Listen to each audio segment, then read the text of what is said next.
他是俄羅斯最具爭議的總統，他當了8年總統，在任期間，國家人心渙散，經濟崩盤，民族分裂。他每天都如履薄冰，如芒在背，背負着巨大的壓力。可當下台之後，生活卻宛如進入天堂般安逸喜樂。退休後的他著書立傳，遊山玩水，享盡人世繁華，俨然像是換了一個人生。他就是俄羅斯聯邦的首任總統葉利欽。戈爾巴喬夫曾這樣評價他：功過是非都在他的肩膀上。他對這個國家的功勞巨大，但過錯也是巨大的。這樣的評價極其中肯且準確。那麼在任職期的葉利欽面臨着怎樣的困境？卸任後的他又為何能過上令人羨慕的生活呢？今天我們就一起聊一聊葉利欽的故事。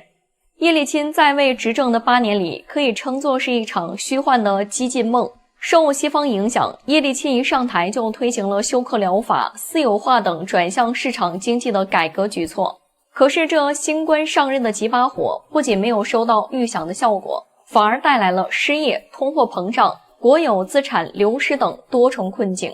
1992年，俄羅斯的通貨膨脹率高達 2500%， 同時政府濫發紙幣的政策導致物價飛漲，豬肉、麵包的價格增長了近100倍，茶葉、糖類等商品的漲幅甚至高達150倍，整個國家的發展陷入遲滯。約 50% 以下的俄羅斯公民生活在貧困線以下，而葉利欽卻還在不停地畫大餅，稱情況將會在下季度好轉，但實際情況卻越來越糟。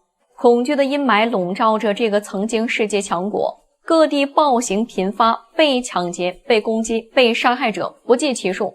俄羅斯甚至超過意大利，成為最大黑手黨國家。俄羅斯的未來看起來一片黑暗，還會有轉機嗎？直到1999年底，葉利欽在卸任演說中終於承認了自己的自大和失誤，請求俄羅斯國民的原諒。哽咽過後，葉利欽宣布了自己首肯的下一代接班人的名字——普京。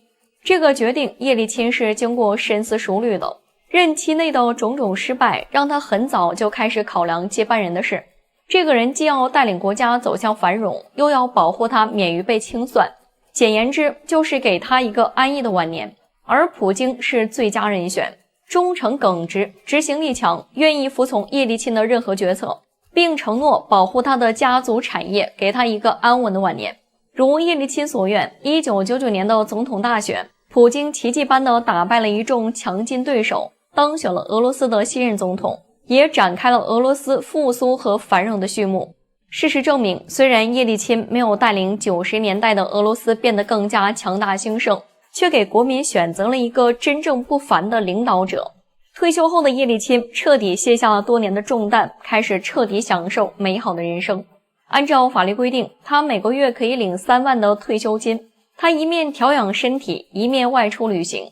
退休第2年，他懷着對神秘東方的向往，來到了中國大連，受到中國人民的熱情招待。他嘗試了中醫的食療和各樣手法，遊覽了各大名勝，心滿意足地離開了，為他的回憶錄增添了濃墨重彩的一筆。普京也兌現了他的承諾，給葉利欽提供了一棟大別墅，讓他可以白天聽音樂看電影，晚上則可以安靜寫作回顧人生。他甚至還嘗試戲劇演出，演繹了一個經典的沙皇形象，給了俄羅斯人民一個又一個的驚喜。2007年，有多年心臟病史的葉利欽不聽勸告，執意跳入冰湖中游泳，最終因為病毒性感冒激發心臟急症，懷着對整個俄羅斯的虧欠，離開了這個他熱愛的人間。